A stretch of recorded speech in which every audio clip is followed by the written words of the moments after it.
Hello, my beautiful souls, and welcome back to another episode of the Manifestation Babe podcast. You guys, I have such a special episode for you with a guest that is going to change your life. Like, I don't say that lightly. I swear to you, just trust me on this one. You already know it's rare of me to bring guests on the podcast, so you know that if I do, it's a gem. Like it's a rare gem and it's a gem that I really want to share with you. It's most likely someone who's impacted my life in some way. And I just can't help but share them with you because that's just, my vibe, my style. I share my people with you. And listening to today's guest will help you release excess weight, will help you feel better, have more energy, reverse certain health conditions, age in reverse, and think clearer and sharper in a way, all of this in a way that just feels so effortless. It's biohacking, but without the bros. It's biohacking that's sexy and easy and will turn you into a goddess. It's like biohacking the very feminine way. So today's guest is Jessie Inchauspé, who is a French biochemist and New York Times bestselling author of Glucose Revolution and The Glucose Goddess Method, both really incredible books. She's on a mission to translate cutting-edge science into easy tips to help people improve their physical and mental health. Her work centers around the startling discovery about the essential role of blood sugar. And who would have thought someone could sexify talking about blood sugar, and she does it. And she talks about the essential role of blood sugar in every aspect of our lives and the surprising hacks to optimize it that are so easy to follow. Jessie is the founder of the wildly popular Instagram account at Glucose Goddess, where she teaches over 3 million people about transformative food habits. I not only am obsessed with her work, I also really love this interview. Jessie just has such a great energy about her, such a great vibe. She really is the embodiment of her work and what she teaches, and she really practices what she preaches, and she just like looks and feels so amazing. Like loved being in her presence. And I also got to find out about a really exciting new product that she just launched that you can find out about in the episode that makes following her hacks for better health even easier. We have rescheduled this podcast episode at least 5 times. It's been 9 months in the making and it's finally here. So without further ado, Glucose Goddess. Jessie, I feel like this has been such a long time coming. We probably rescheduled this at least 5 times. You were supposed to come on 9 months ago, but you're finally here on the show. So welcome. Thank you so much for having me. And I feel like I've already been on your show 5 times from all those because I feel your energy. And I'm like, oh yeah, I've been on her show, but now we're actually doing it. So I'm so happy. It literally feels that way. And first of all, I just wanted to say, like, since that first schedule that we had for this podcast, you have fucking blown up. So first of all, congratulations on your success. I know you already had like close to 1 million followers or something like that when I first came across you, but you have like what, tripled, quadrupled that since Yeah, then? it's been very fast. The past 18 months, I think a year and a half ago, I was at 100K and now it's Shut 3.2 million. Yeah. Okay. Did you Yeah. manifest this? Like, what's your secret? I know there's so many entrepreneurs who are on this podcast who are listening Yeah. and they have a dream of getting their work out there the way that you did. Like, Mhm. did you have a great marketing team, PR strategy? Is it the This universe? is Like, what I did. So I think there was a universal contract when I was like, okay, this idea, do you actually want to be brought forth into the world by me? And she was like, mm, yes. And so I was like, okay, I'm gonna fucking do it, but you gotta help me.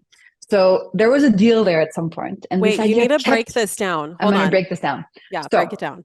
before I started the Instagram, I had been thinking about this for like a year.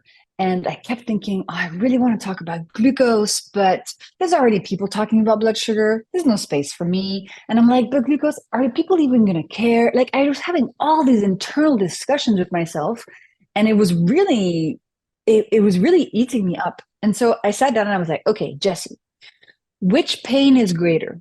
The pain of trying and failing, or the pain of waking up in 30 years and never having tried it in the first place.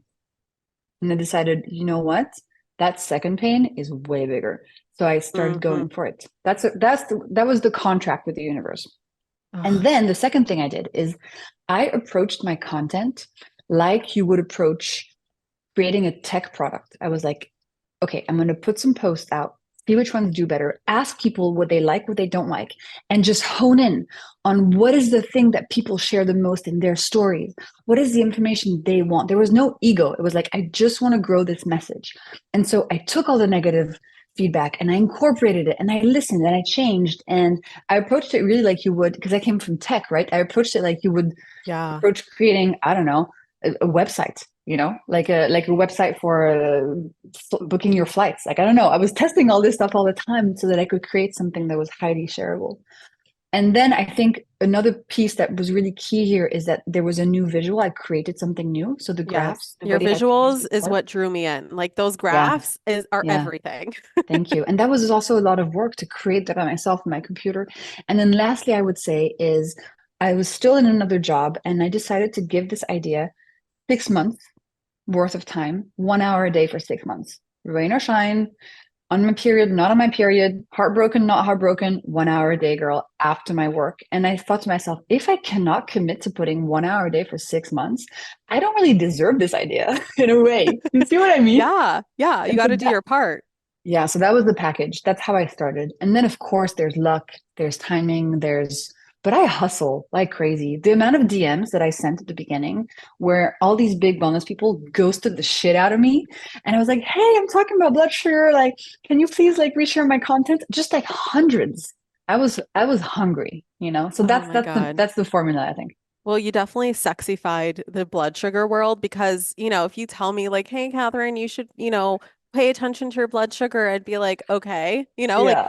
I could conceptually understand the importance of that, but the glucose goddess comes in and has Mm. these beautiful, I don't even remember how I came across you, I swear to God, but I remember seeing these charts where if you do these certain hacks, you will have this kind of spike. And if you don't do these certain hacks, you will have this kind of spike. Yes. And in exchange, you will feel better or feel worse or Yes. look better or look worse, just depending on, what you do and how you eat. And we'll, of course, break Exactly. this all down. But I remember when I came across you, I was newly postpartum. And, Mm. like with every postpartum experience, there is, the weight gain and there's energy stuff, and you're not really sleeping, and you might have some cravings and insomnia, and there's like all these different hormonal shifts. But I swear to God, when I decided to stop breastfeeding, which was 5 months postpartum, I realized that I was not, and I thought that this was like breastfeeding hormones that are affecting me and keeping me from losing weight and just like making me crazy. And so I stopped. I made the decision to stop that. And then nothing was changing. And in Mm. fact, I gained even more weight and I had no energy. And I was like, what is wrong with me? And I finally came across your work and I have heard before about the importance of blood sugar, but just like the way that you said it fucking clicked. And I Yes. remember I started implementing your hacks, and within like the next day or the day after, it was very, very quick.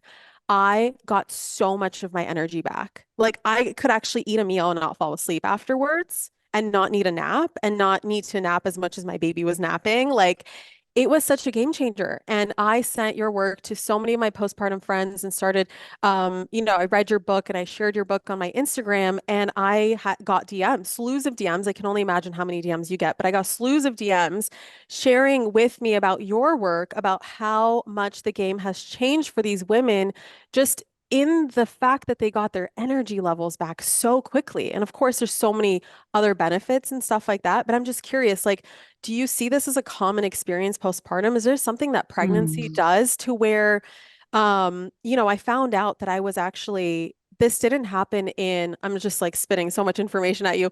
I didn't know, like, I didn't have, what do you call like the diabetes that you have? Gestational Gestational. diabetes. I didn't have that. My blood sugar was fine in pregnancy, but something shifted to where when I got my fasting glucose and insulin levels checked, maybe about 6 or 7 months postpartum, I was pre-diabetic and I had insulin resistance. And I was like, what the fuck? Do you find this to be like a common experience? It happens very often. So, first of all, thanks for everything you said. And this message is very important. And that's why I put so much time and resource and energy behind creating this Instagram and sharing the science, because so many of us are going through what you went through, whether it's postpartum or not. All of a Yeah. sudden, something changes in your body. It can be stress, it can be Yeah. environment, it can just be like you're 1 year older now. It can be so many things. It can be just, adding load and stress onto your life, a new baby, etc. And then your body just doesn't work exactly as well as it used to before. And then it's a very slippery slope, and you can end up feeling like a stranger in your own body. Like, Hmm. why do I feel so crap? Where is me 5 years ago where I was bubbling and bustling and having the best time? And about 80% of the population, even if we don't have diabetes, we can still experience these glucose spikes on a daily basis that can cause Yeah. those symptoms. And then over time, that leads to what you were describing, which is fasting glucose increasing, and then the doctor's like, hey, you have prediabetes or insulin resistance being diagnosed, etc. Listen, so many people don't feel well, whether it's postpartum or not, and these hacks should be taught in school. We should all know this, because there are so many of us walking around like zombies because our glucose levels are causing cravings, chronic fatigue, brain fog, poor sleep, inflammation, bad skin, difficult hormonal issues. I mean, this is the base of Yeah. health, and it's easy. Yeah, and you make it so easy. So for those of us who didn't go too far in science class and are not Yeah. biochemists like you are, can you just kind of like share like why should we care about glucose and why do we not want glucose spikes? Like where are these glucose spikes coming from? Why do we not want them in our bodies? Completely. Okay, so first I want to tell people what glucose is, and then we'll get to those questions. So glucose is your body's favorite source of energy. So right now, if you're a listener and you're listening to us, your brain is burning glucose so that you can understand what we're saying. If you make a fist with your right hand right now, all of the muscles in your hand are burning glucose to contract. If you're Hmm. growing a baby inside you, your body's using glucose to do that. Like every single thing you do, just living and breathing, uses glucose for energy. And the main way that we give glucose to our body is by eating foods, specifically by eating two types of food: starches. So that's oats, bread, pasta, rice, potatoes, chips, bagels, and sugars, anything sweet, from an apple to a chocolate cake. Okay, Hmm. so your body needs glucose for energy. You get it by eating starches and sugars. So you might think, okay, I want lots of energy, right? Who doesn't? Hmm. So maybe I should be eating as many carbs as possible to give my body as much energy as possible. It actually totally breaks down on a biological level if you try to do that. It's a bit like a plant. If you have a plant at home, you know that it needs some water to live. But if you give that plant too much water, it's going to drown and die. Oh yeah. Human I made body that is the mistake. same. Yeah, girl, I'm the same. I'm like the glucose goddess. I can't keep a plant alive. It's so funny. And so your body is the same. Some glucose, amazing, but Uh-huh. most of us are giving our body way too much glucose way too frequently, and that's causing all these symptoms. And so if during a meal you eat too many of these starches and sugars, you will experience what's called a glucose spike. So just like a rapid increase in glucose levels in your body. And this spike is going to have consequences. It's going to make the little mitochondria, the factories in your cells that are supposed to make energy, it's going to make them exhausted. You know, when somebody throws at you like way too much information or way too many tasks to do, and you're like, my to do list is so long that I can't do anything. That's how your mitochondria feel during a glucose spike. They're like, there's so much glucose to convert here. I just cannot do anything. I'm going to go have a nap. And as a result, you feel tired because your cells are not making energy. And so you need to have 5 naps a day because your mitochondria are broken. That's the first Mm. thing that happens. Hmm. Second thing that happens with glucose spikes is that you age faster. And this shows on your skin. This is motivation right here. Oh yeah. Oh yeah. On your skin as wrinkles, your Oh. organs slowly age, and it also creates inflammation. And that can show on your face as acne, psoriasis, eczema. And also on the inside, when you're inflamed, you don't feel well. You know, everything kind of hurts. You feel bloated, things are not okay. Yeah. And then last thing that happens is that slowly with every glucose spike, you go closer and closer to prediabetes and insulin resistance, which are, serious conditions that you want to make sure you reverse. So that's what happens. Most of us can relate to the chronic fatigue and the feeling inflamed. And the spikes have even more consequences like cravings, brain fog, slowing down the speed of electricity between the neurons in your brain. Anyway, fixing your glucose spikes is so key. And that's what happens physiologically in your body. Hmm. I was going to ask, and someone brought this up in the little Q&A box that I made yesterday for the second or third time now because I I'm kept sorry. rescheduling. No, oh my God, it was totally my fault too.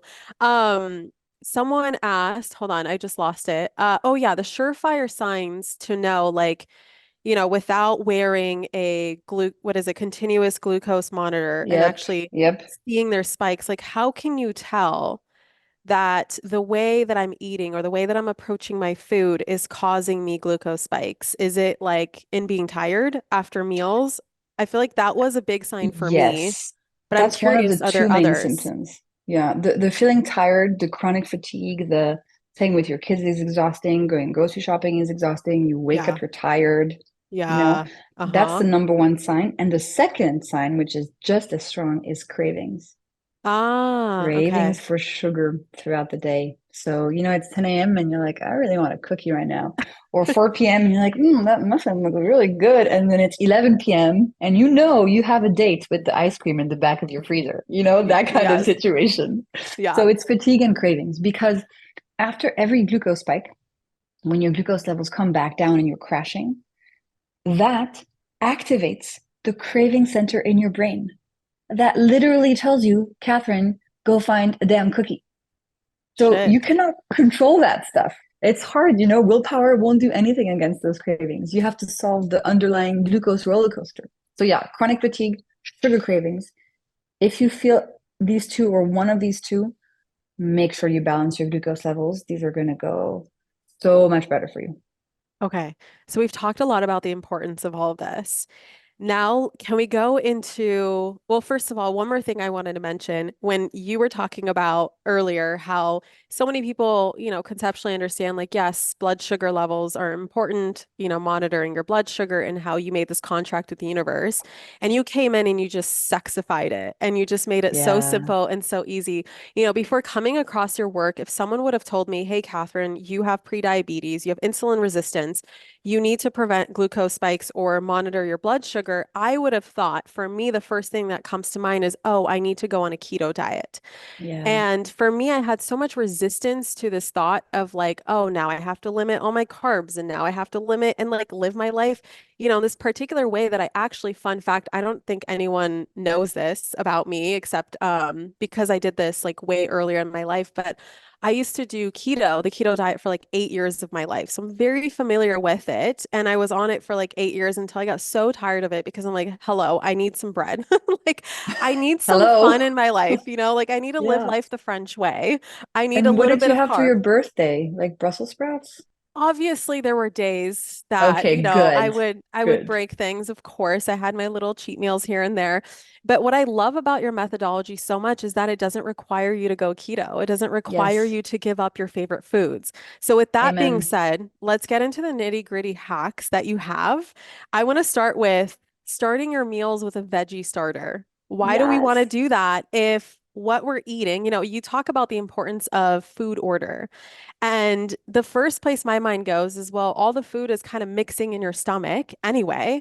Why would the order of starting with a veggie, then your proteins and fats, and then ending with your carbs, why does that make a difference in your glucose spikes? So we all were taught in school that all your food mixes in your stomach, like in a blender, and then makes this soup. But recently, over the past 5 years, scientists have discovered that's not the case. So when you're faced with a plate of food, let's say you have broccoli, salmon, an avocado, some rice, and chocolate. If you eat the elements of that meal in a specific order, you can reduce the glucose spike of the meal by up to 75% Oh my without God. changing the amount you're eating, what you're eating, just the order. So the magical order for your glucose levels is veggies first, so the broccoli first, then the proteins and the fats, so that's the salmon and the avocado, and then the carbs, so the rice and the chocolate. And why does this work? Why is this so cool? Because veggies contain this amazing substance called fiber. And she's just, I mean, I love her. She's a superwoman. She's amazing.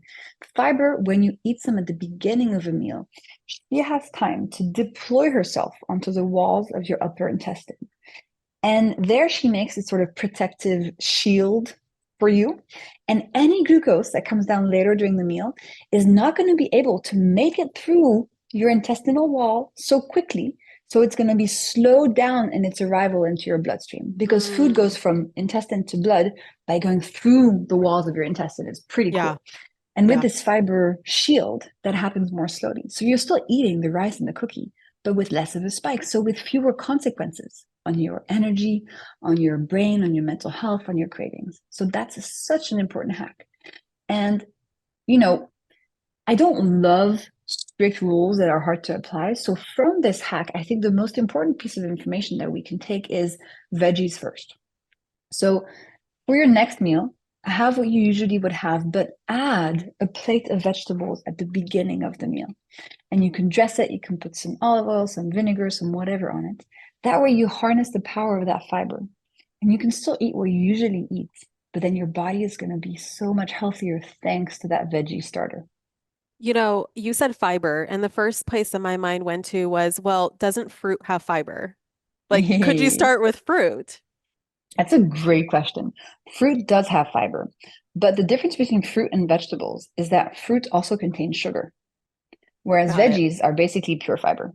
Yeah. So, and sugar increases your glucose levels and turns to glucose in your body. So if you started a meal with a piece of fruit like an apple or something, yes, the fiber would be helpful, but because there's sugar in the fruit, it might still create a small glucose spike instead of just 100% helping you reduce the glucose spike Yeah. like veggies would.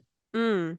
You know what's interesting? When I was healing from an eating disorder back in my teens, and diving into the world of intuitive eating and just like really listening to not like the societal standards of what I should look like and all of this ballroom dancing programming that I grew up with of like, you need to Mm-hmm. lose weight, you're too fat, you can't eat this, you can't eat that. And so I just went on this adventure of like, what does my body actually need? And what would it look like to intuitively eat? And you know what's so interesting? When I was reading your book, Yeah. I was absolutely fucking mind blown with the fact that intuitively, that's what came to me in how to eat.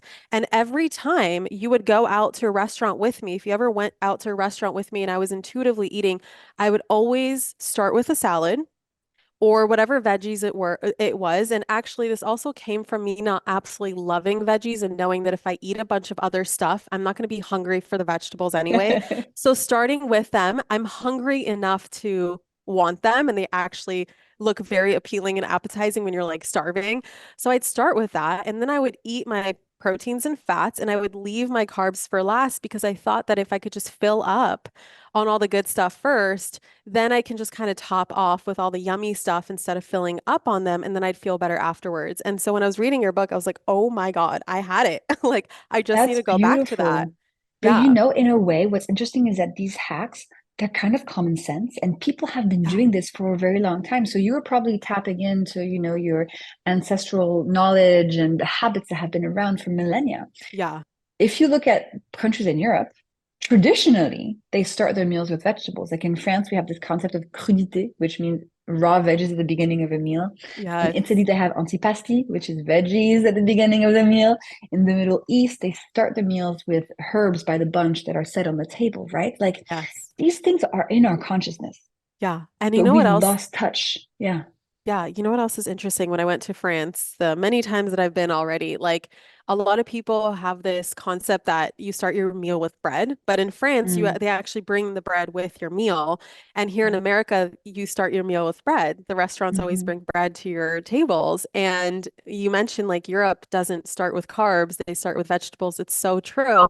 And also, it's funny, after reading your book and also reading your theory on your fun The little theory of conspiracy like the theory. conspiracy theory of why they start with bread. It's so true. I taught this to my husband and he tested out for himself and he was absolutely mind blown, which is if he starts with bread, the beginning of the meal, they serve you the free bread with the butter, yummy, and he ends up eating so much more food and makes way worse choices from the menu rather than just waiting eating your meal, and then I would say have your bread last. Like eat your steak first, eat the vegetables, and then eat the bread last. You'll see like a difference. Just trust me. And he was like, yeah, you're right, Catherine. Like you're totally right. So I think that restaurants are really smart for doing this because it makes you eat so much more food. It makes you Yeah, order. It because makes you have the bread at the beginning, it turns to glucose really quickly, goes to your bloodstream, bam, glucose spike. And then 90 minutes later, you're crashing. you And need that's more when the food. waiter comes in and is like, hey, do you want some dessert? And you're like, yeah, I'm super Yes. hungry still. I need a pie, I need an apple pie and double ice cream scoops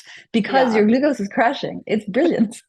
I think I'm totally on this conspiracy theory. I love Okay, it. so eating a savory breakfast, what does this Uh-huh. mean? And someone asked, like, for breakfast, they really enjoy having smoothies. Could you make a smoothie work? Mm, Is there a yes, possibility to make you some can. sweet You breakfast can. work? Yes, you can. The way you make a smoothie work for you in the morning is that you make sure it's not pure fruit. That's the problem. Because Hmm. fruit is high in sugar and it's been bred for millennia by humans to make it really high in sugar. Like we've bred gray Really wolves yummy. into, yeah, we've bred gray wolves into chihuahuas and lots of other breeds of dogs. We've bred our fruit to Questionable be choices, juicy. right? We've bred our fruit to be these beautiful little parcels of sugar. So when you blend them in a smoothie, you're pulverizing the fiber that's in them, making it inactive or less active. So you're getting a much bigger hit of the sugar. So before I explain a good recipe for a smoothie, I want to tell you why the savory breakfast, because this hack, oof, this is the daddy. This is the daddy hack.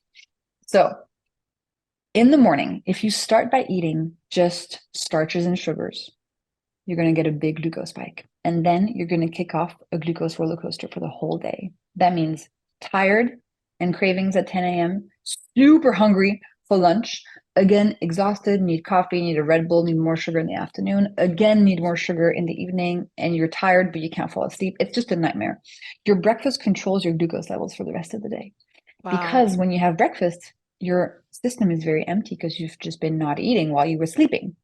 So anything you put in there is going to impact you very deeply. So what we want to do instead is have a savory breakfast. And this means a breakfast that is built around protein, has some healthy fats, has some starch if you want, like a slice of bread, has some sugar only in the form of whole fruit if you want. Again, just for taste. Hmm. No honey, no sugar, no orange juice, no cereal, no muesli, no fruit smoothies, no acai bowls, no pastries, right? I know this sounds extreme, but the best time to have those sweet foods is for dessert after your lunch. You can keep them, just have them later in the day. Hmm. So, how do we make a savory smoothie? Well, some easy savory breakfast recipes would be like an omelet with feta and tomatoes, some leftover chicken salad from last night, some rice with scrambled tofu, whatever, stuff like that. But for the smoothie land, if you love smoothies, you have to make sure it has some protein in there. So protein powder, nut butter, nuts, milk, unsweetened milk. Put some fat in there, maybe some linseed oil, maybe some avocado. If you want, you can put a little bit of fruit in there, like some berries or half a banana, but make sure it's not 100% pure fruit smoothie because that's a big glucose spike. But I Yeah. have recipes to help you make a smoothie that will keep your glucose levels way steadier than just like a mango, banana, passion fruit, apple explosion. Okay, so this is my favorite hack of all, which is add vinegar to your routine. What Mm-hmm. does this mean? What kind of vinegar? And then some people had some concerns also who are familiar with your work around like vinegar. Is it bad for your teeth? Can it be bad for your digestive Mm. tract? So just to start, like, what is the vinegar hack? Because this, for me personally, was my favorite one of all. Oh, yay. I love it. Well, you know how we were saying that this veggies first is kind of cultural know-how? Yeah. Everybody has vinegar in their kitchen. It's been around forever, but now we know it has a really cool impact on your glucose levels. So if you have 1 tablespoon of vinegar in a big glass of water before eating a meal, that vinegar drink will reduce the glucose spike of your meal by up to 30%.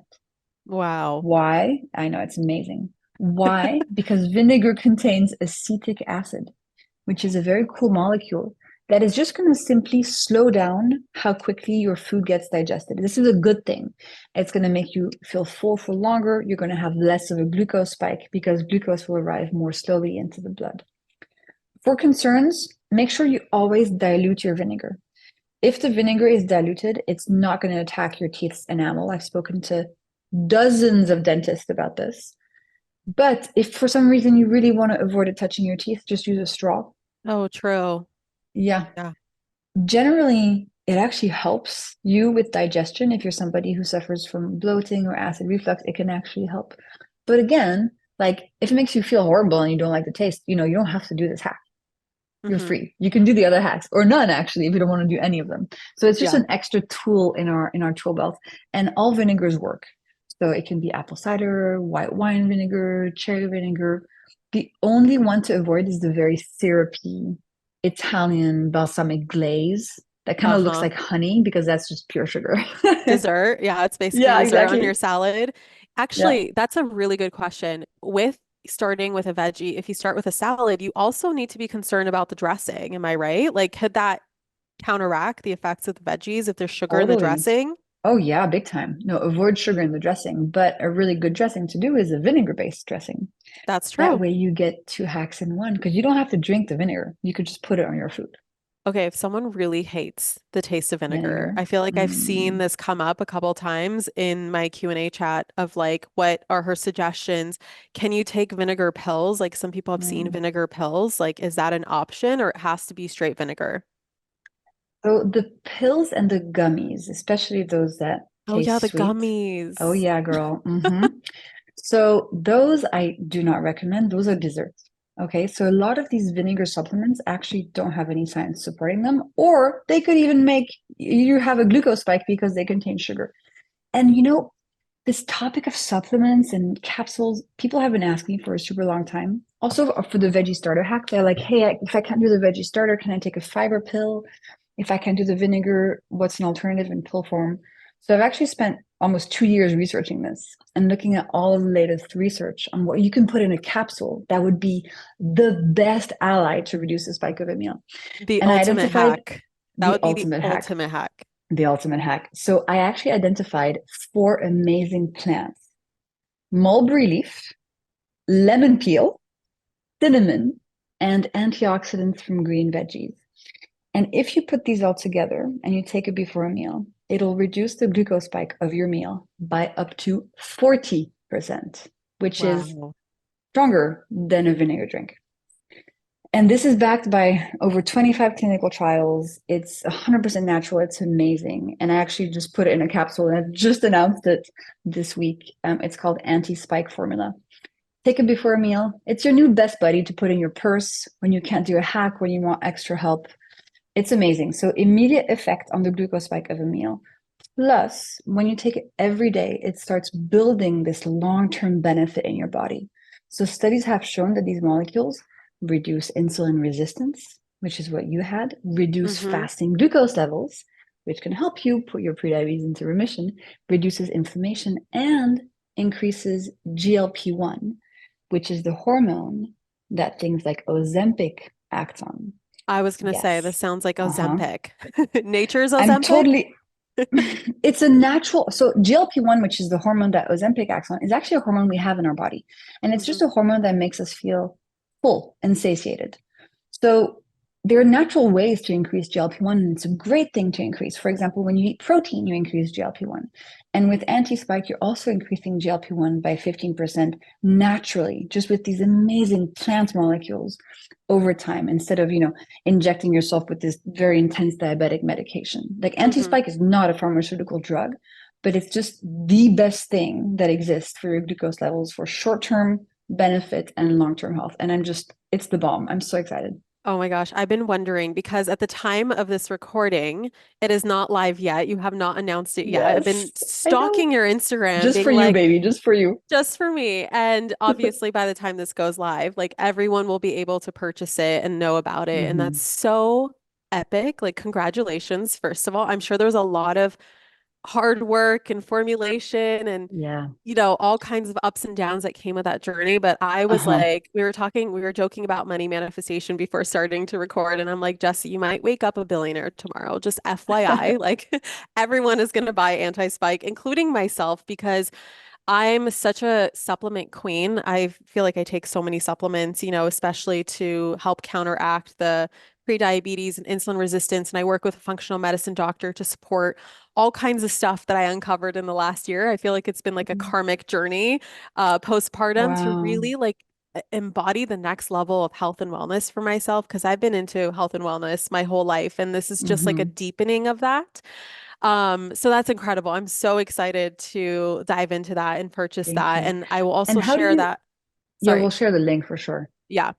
I was going to ask you, how are you feeling now? Like, how's your health? Oh my God, so much better. Like Oh, night yay. and day. Yes. Yes. I love Yeah. to hear that. Yeah. It's interesting because I wanted to tackle this before I got pregnant again because I'm like, Yeah. God forbid I go into another pregnancy and then I'm completely just bedridden, which can happen. I'm surrendering to whatever happens, but I didn't want it to be because of these health issues that are so preventable and things that I Yes. can take care of. And I'm obviously talking about like, you can have nausea in the first trimester stuff that comes up Fatigue. and Yeah. fatigue and whatever. That's normal. I didn't want to have all those things amplified before I went on this journey. So I'm finally in the place where I'm like, I think I'm ready to get pregnant again. Like, I feel like I'm very healthy again in myself and I have energy and I'm able to Mm. accomplish things and not feel like I need a nap in the middle of the day. And I don't have Oh, cravings at all. freedom. Zero Freedom. cravings. I don't need sugar Freedom. anymore. It's yeah, very freeing. Um, Congratulations. That's really awesome. thank Very you. inspiring. Thank you so much. Okay, so eating sugar as dessert, not on an empty stomach. I feel like that, we pretty much touched on that. Like obviously, if you start with sugar on a straight empty stomach, that is the most immediate glucose spike Yes. that you can Oh, possibly yeah. have. Mm-hmm. Mm-hmm. What about and fruit whole, we kind of covered that. What about moving for 10 minutes after eating? What Yeah. is this one about? I feel like this is Oh, the European life. You eat your food and you go home and you like walk, right? Like it's my dream. Like sometimes I dream I'm like one day I'm gonna live at least a year of my life in Europe because I just love how I feel in Europe mm, when I'm eating in a certain way and then walking so much and especially walking after my meals. So being able to incorporate that, I literally bought like a mini treadmill, like one of those walking pads to where I eat my dinner and then I'm in front of the TV, kind of like decompressing after my dinner, but I'm love. walking for at least 10 minutes. Love, love. Yeah, it's a tradition to go for a walk after a meal, especially in all Yeah. these little villages in Europe. That's what people do. The whole family goes, and it's 11 p.m. and the kids are still not asleep, and you still go for a walk. Yes. So, what is this about? So, you know how at the beginning of the episode I was telling you that all the cells in our body they use glucose for energy. So, our Hmm. muscles also use glucose for energy. So, Hmm. anytime you contract a muscle, it's burning glucose to contract. And the harder and the more you contract your muscles, the more glucose they use. And so we can actually use this amazing fact to our advantage. So the hack is after you eat a meal, use your muscles for 10 minutes.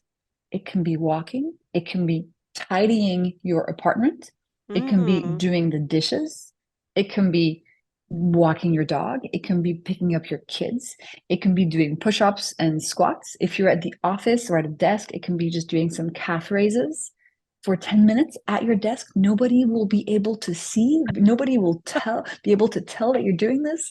Any movement that you like, that you want to incorporate is going to help you reduce the glucose spike because as you're moving, your muscles will use up some of the glucose of the meal. And you want to use your muscles within about an hour and a half after the end of a meal. So you've got time. You've got Hmm. a lot of time to do this. And especially if you're prone to food comas and post meal crashes, this one really picks you up. It's amazing. And you can also go to the gym and do a hardcore workout session if you want. Like that works too. Yeah. What about put clothing on carbs? What the hell does that even mean? So carbs are starches and sugars. And so if you eat them on their own, so if you eat just a piece of bread alone or just a slice of cake alone, that's what I call eating your carbs naked, which just means on their own. Now, when you eat your carbs naked, all the glucose in them has nothing slowing them down, and they're just going to go straight to your bloodstream. That's what we want to avoid because that creates a spike and cravings and fatigue, etc.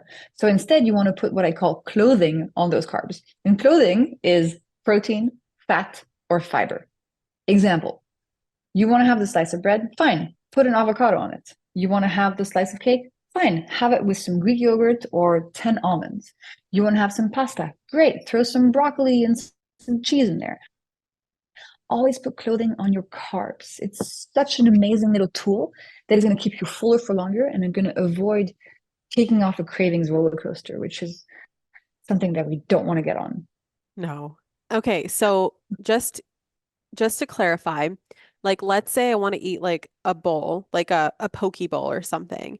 Would I have to first eat all the fish and before diving into the rice, or is it okay? Could that be considered like putting clothing on the carbs where essentially that is clothing on the rice, which is the carb? Like would it Girl, you have the best questions. You're like a pro. I love these questions. Okay, very good question. So let's look at the poke bowl. Imagine there's avocado, fish, and rice. Okay. yeah. Yeah. Quote unquote, the best thing, the most ideal scenario would be, yes, to have the avocado and the fish before the rice. The second most ideal scenario would be to mix them all together, have them at the same time. That would be putting clothing on your carbs. The worst scenario would be to eat all the rice first and Mm, then the fish and the avocado. So it's a spectrum. There's always a better, slightly better for your glucose, slightly worse for your glucose option.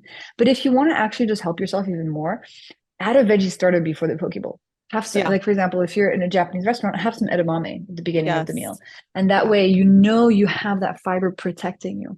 Oh. But yes, so you can switch from hacks. You can do veggies first, or switch to close on carbs if you want to just have it all together. Do you think that like even just following your hacks for one meal a day would make a difference? Or would it Huge have to be difference. like, yeah, okay, that's Huge awesome. difference. I feel People like feel this the is, difference in a matter of 24 hours. I mean, it's your body responds so quickly to steady glucose levels. In fact, if you're on medication, tell your doctor before you do this stuff because it will significantly improve your health so quickly that they will have to monitor your medication and adapt it. Seriously, I'm not joking. I can Seriously. so attest for the 24 hours. I swear to God, it was that fast, you guys. Like, if you're Yay. hearing Jessie for the first time, like, if you're just so unfamiliar, like, just try this out. You will be so mind Mm. blown and so grateful that I brought her to the podcast. And I was telling Jessie too, like, I don't bring guests on the podcast often, but when I find a gem of a human that has been like radically transformative for my life and just like their teachings and their concepts and their work has had a profound impact on my life. Like I can't help but share it with the world. Like I just can't help myself. So this is going to change so many lives.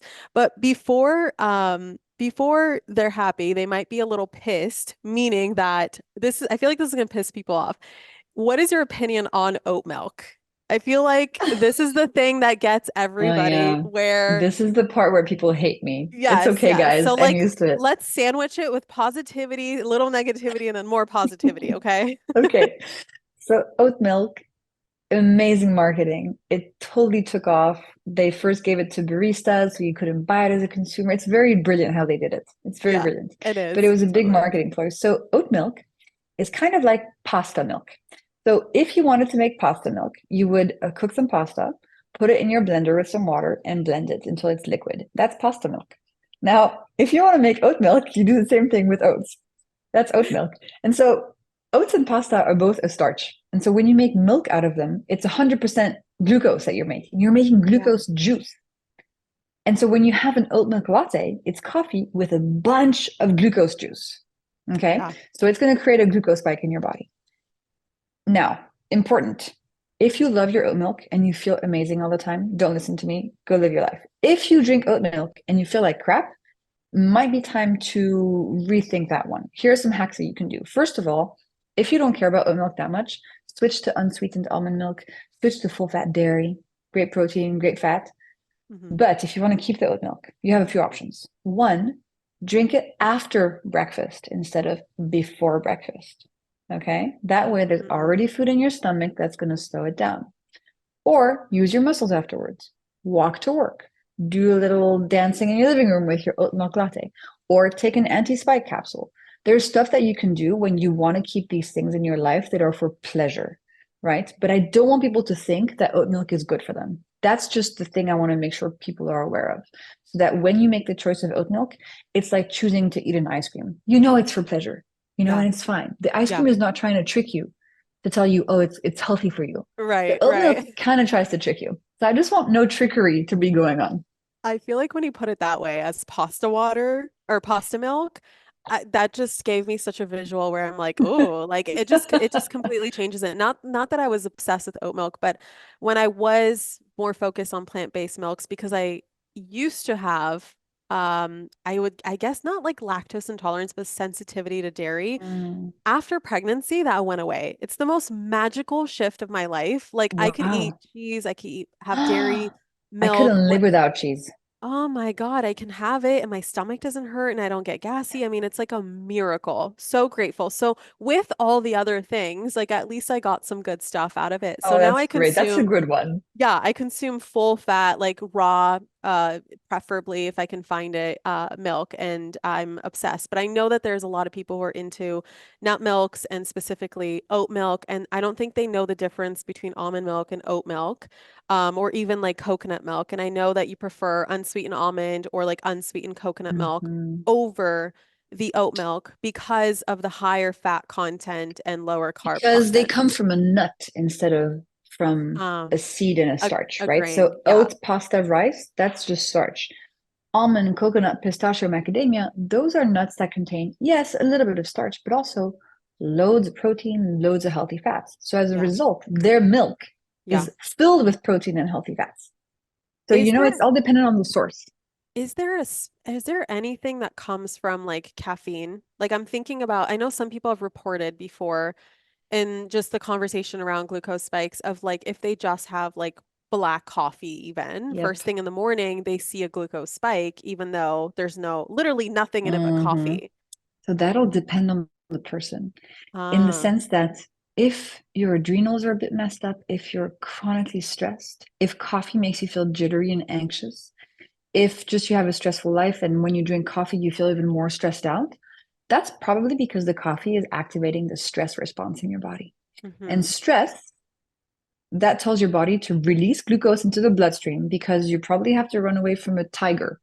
So when Yeah. you're stressed out, your body's like Yes. pumping out glucose to help you run away from something if you need to.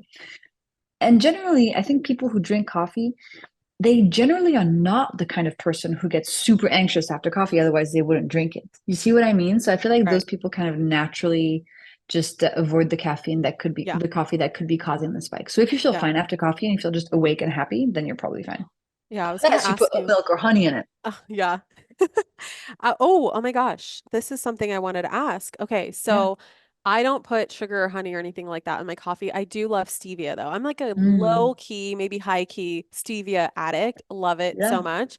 And I know that there are all kinds of different opinions and research on sweeteners, like artificial sweeteners or even natural sweeteners. And so, like, what's your take on things like stevia versus things like Splenda?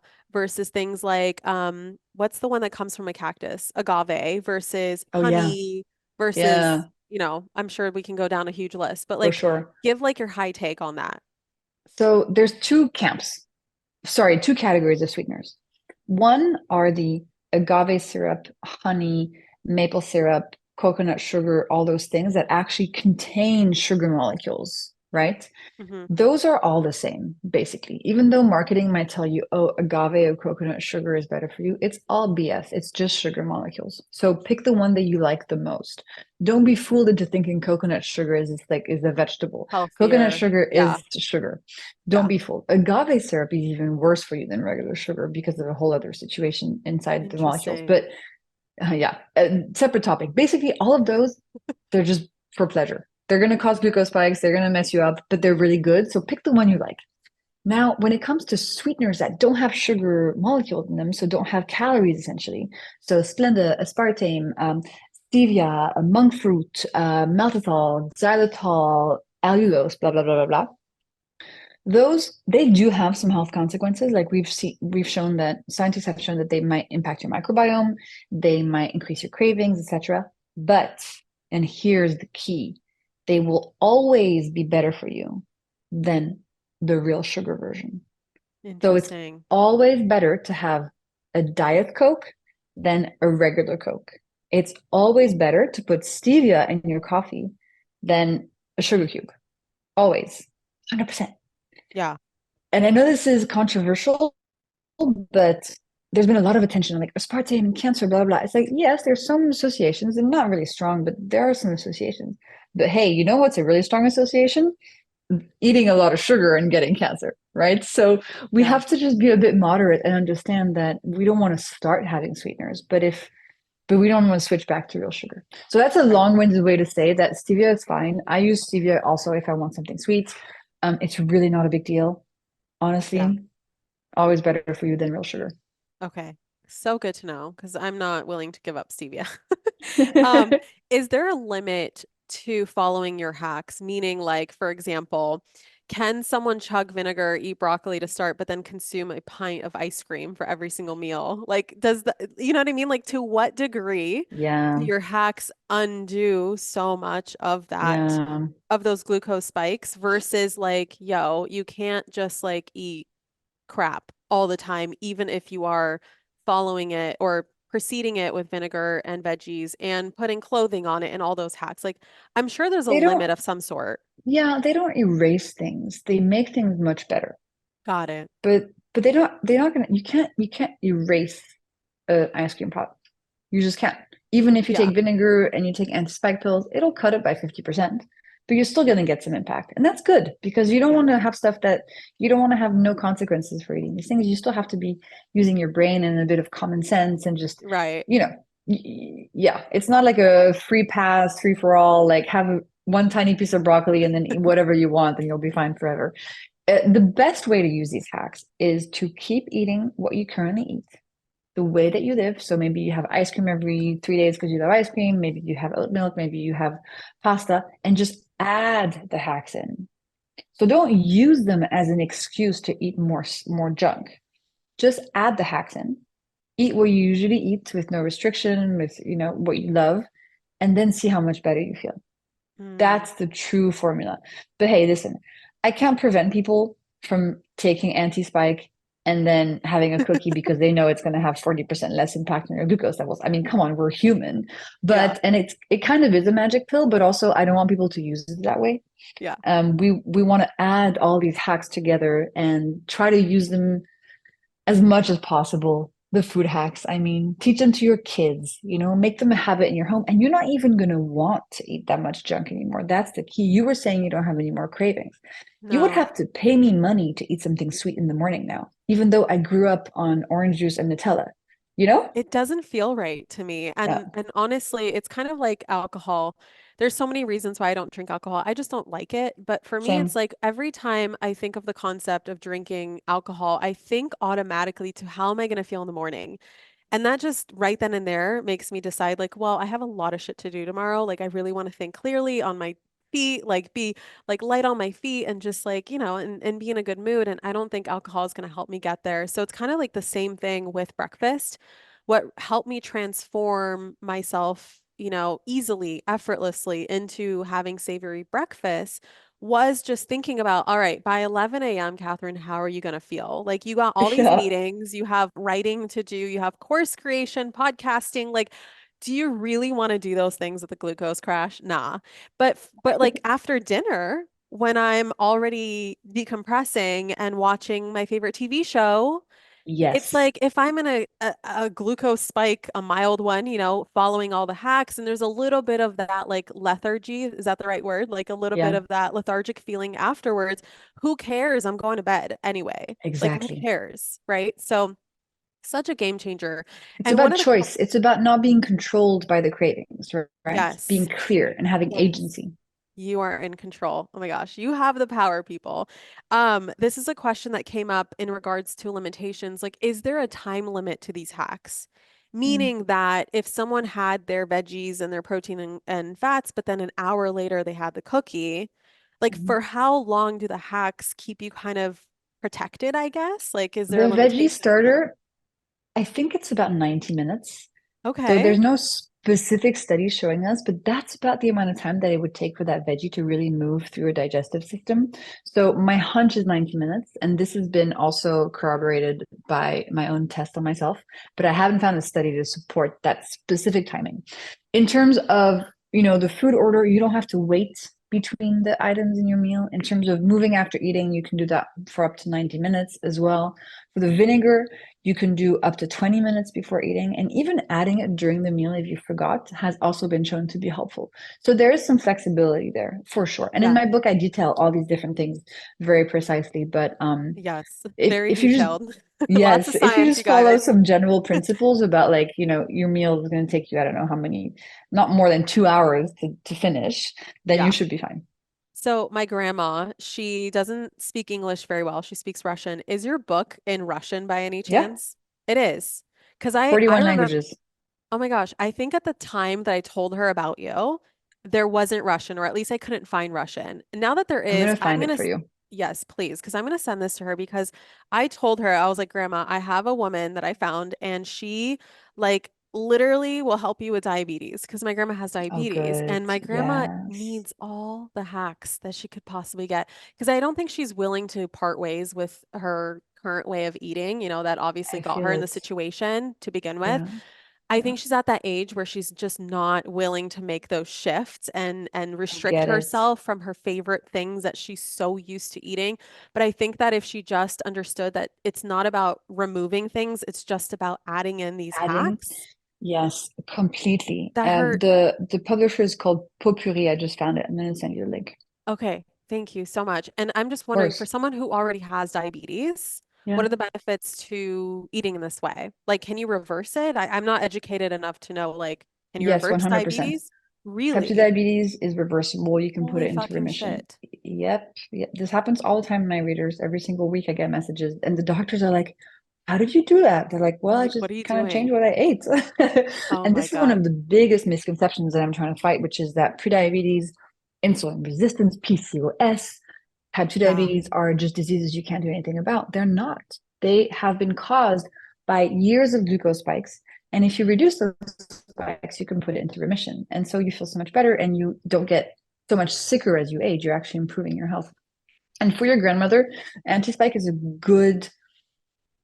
very helpful as well because I have so many readers who say my parents, my grandparents, they're diabetic and they don't want to change what they're eating. Like just giving them this pill is already going to help them a lot. Oh, oh my gosh. And she's good at taking pills, let me tell you. She has so much Perfect. medication that she needs to take anyway. I'm like, and she makes fun of me because I'm taking the same amount of pills, but they're supplements.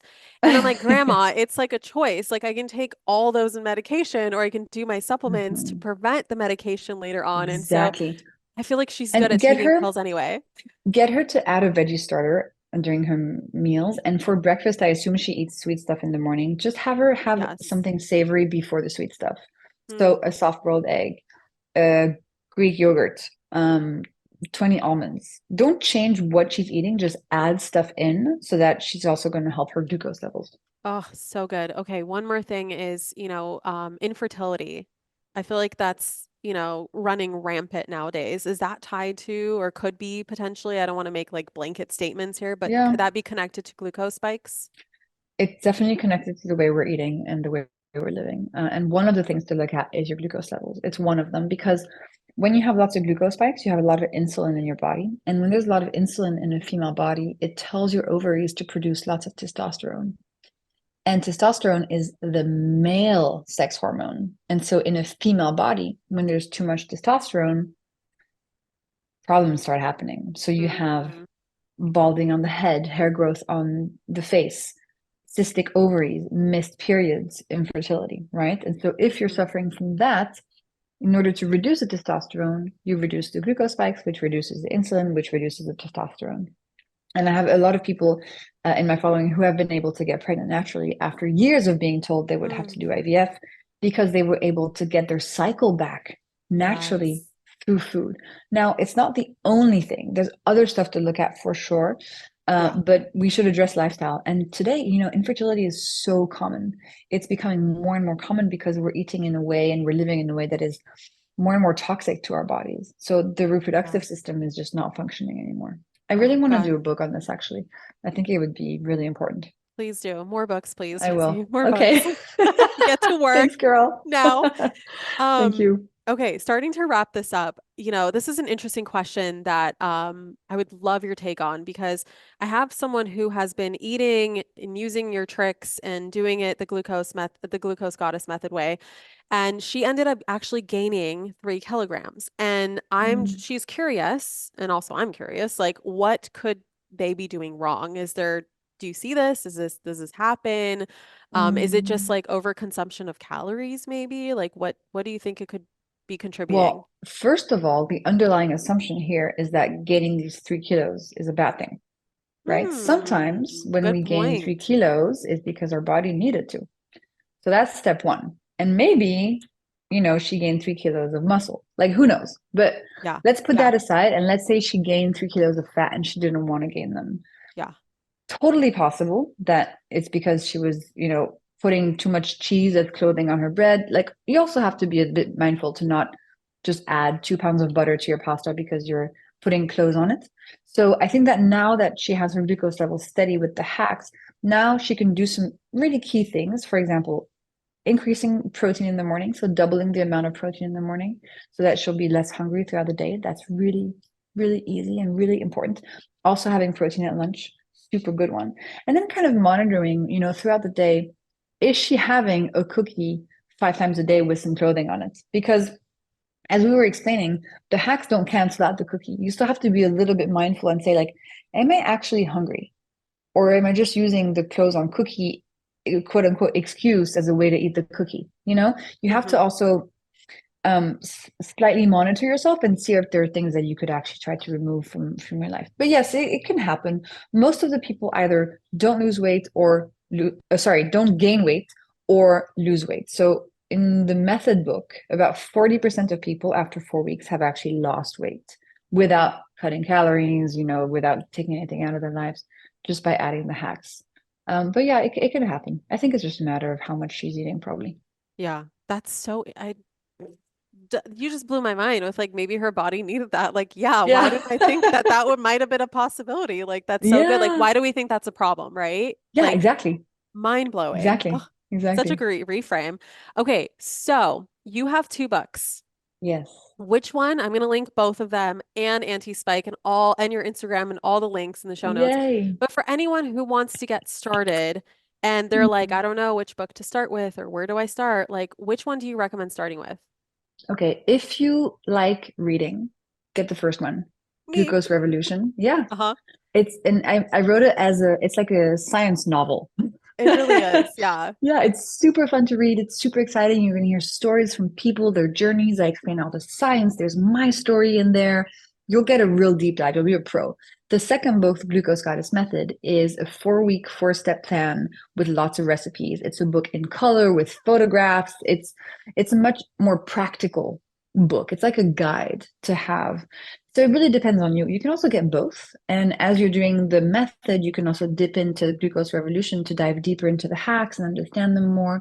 The Glucose Revolution is a black and white, amazing science novel book and you will understand every disease, every condition, and become a physiology expert in a really easy way. And the method is like a fun, let's get cooking kind of book. Do you certify us after we read Glucose Revolution? Yes, you become a glucose goddess or a glucose god after Yes. reading the book. Oh And my you God. are, girl, you are definitely a glucose goddess. I'm very impressed. Well, thank you. Last question for you. What are you currently manifesting into your life? Since this is the Manifestation Babe podcast, we have to put something out there into the universe right now. Mm. Space and harvest for this year. Ooh, what I does need that space. mean? Yeah, I need Space to like space. chill, go on Yeah, space for my vacation? head to not take on new projects. Because I've been running for 5 years, just like go, Girl, go, go, go, go, go. yeah. So My this year is about I hired an astrologist on retainer for my business, and she tells me like all my transits and things that might happen and affect my nice. business and when to like launch things and not. And this week, I'm like, what am I doing to myself? I'm like finding all these pockets in my calendar and just filling them up. Why? I don't know. And then I literally read Mm. my transit for the last week, this week, and I think next week. And it's like, you might feel overwhelmed and you might be adding a bunch of stuff to your calendar. And I'm like, oh my God. Mm, Oh my God. It's so true. So I feel you on that. And I'm so beautiful. here for the spaciousness because I think that's so important. I took a sabbatical last year. It changed my life. It changed my business. It brought me back to Oh, life, so much more creativity. And I'm feeling like a new book coming from after your love, spaciousness and rest love. and recovery. That's what I want to get to. I need Yes. like 4 months of no new projects. You know how people say like no new friends? I'm like, no new projects, like no new big thing. I'm not gonna sign any new contract. Like we're just gonna chill for a little bit. I fucking love it. I fucking love you. Like, thank you so Thank you. I much love for you being too. here. This has been so insightful. Even after reading your books and following your Instagram, I still learn some new stuff. So I very much benefited from this episode. So thank you so much. And for anyone who's not yet following Jessie, you can find her at Glucose Goddess. Highly recommend going and following her right now. And then try out her hacks and of course let us know like how you feel. Like within a day, you're gonna feel like a brand new human. I promise you, it is magical and amazing. Jessie, thank you so much for your work and your magic and your energy. You're such a beautiful soul, and I just love you so much. Girl, thank you so much for having me. I love you too. I'm so grateful for your support, and it's so beautiful and so proud of everything you've done. And I hope we actually get to meet in person soon. I know, me too. Oh my Yeah. gosh. All right. Bye. Thank you so much for tuning into today's episode. If you absolutely loved what you heard today, be sure to share it with me by leaving a review on iTunes so that I can keep the good stuff coming your way. If you aren't already following me on social media, come soak up the extra inspiration on Instagram by following at Manifestation Babe or visiting my website at manifestationbabe.com. I love and adore you so much and can't wait to connect with you in the next episode. In the meantime, go out there and manifest some magic.